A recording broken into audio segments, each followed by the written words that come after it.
Hey there, it's Tim here. Thank you so much for watching. So, I wanted to talk to you about time management.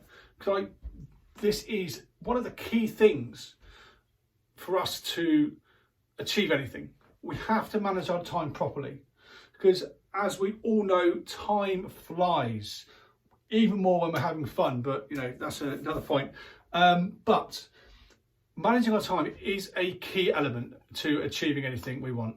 Because especially if, for example, we are working in a full-time job, we're trying to achieve a goal outside of our work. We can be very limited to the amount of time that we have. So we have to be pinpoint on exactly how we use that time. So I went through this with a client not too long ago who was specifically asking for time management and break it down. So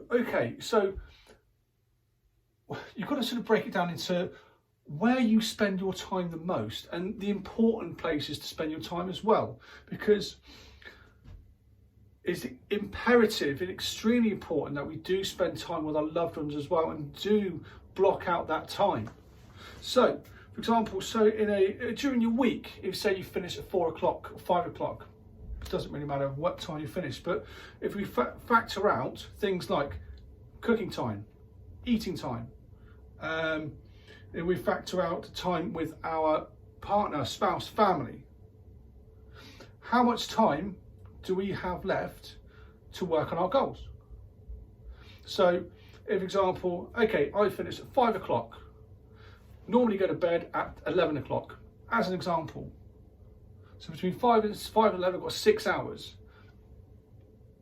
Let's take an hour of that for spending time with your wife, spending time with your partner. So then you take out an hour for cooking and eating. So that means I'm left with 4 hours left to work on my goals. Okay, that's fine. Something may pop up because we should always also plan for the unexpected. So let's set aside an hour just in case something else pops up. So that leaves you 3 hours to work on your goal. So that's 3 hours, over five days. My maths is rubbish, so that'll work out at 15 hours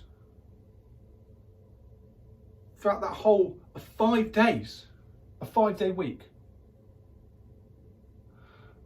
So that's how we look at it. But always, again, you should always plan for the unexpected as well. So filter out a little bit of time to deal with the unexpected things that might happen. Also, spending time with your kids, filtering that time or factoring that time as well. It's imperative we spend time with our children.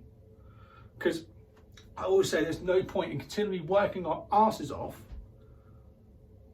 and spending no time with the kids. Because remember, they're not going to be kids for long.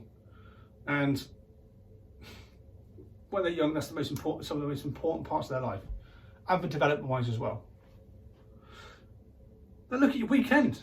Okay, great. So I've got a whole 48 hours weekend.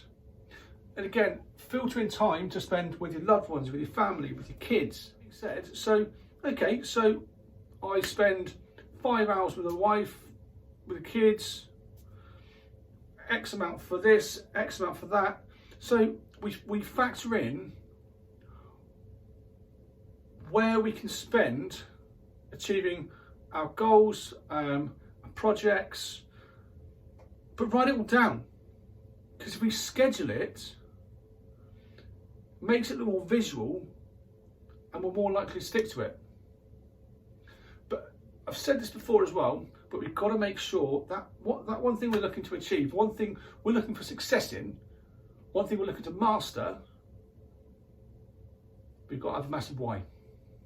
Because if you don't know why you're doing it, it's unlikely that you'll continue doing it. So that's time management in a nutshell for you. So factor in time, block out time every day. And if you're running a business, if you're trying to create more clients, if you're trying to create more revenue, whatever it might be, factor in time that you want to achieve that, or you want to work on that and stick to the time, stick to your calendar. But factor in things that might pop up, that might trip you up, that might be any obstacles, and be flexible with it as well. Because things do pop up from time to time. But schedule it, get your diary out, and you start this on a Sunday. Start by factoring time in every single day for your own personal development, for your business, for the things you want to achieve at levels of success higher. Factor as much in as you possibly can, and also factor in the things that might be roadblocks. Because if you factor in roadblocks, they're less of a surprise. And if you factor in time for it, perfect. Great stuff. Well, thank you so much for that. That is it for me now. I want to thank you so much for watching. It's been a pleasure talking to you again. We'll catch up soon. Bye. Bye-bye.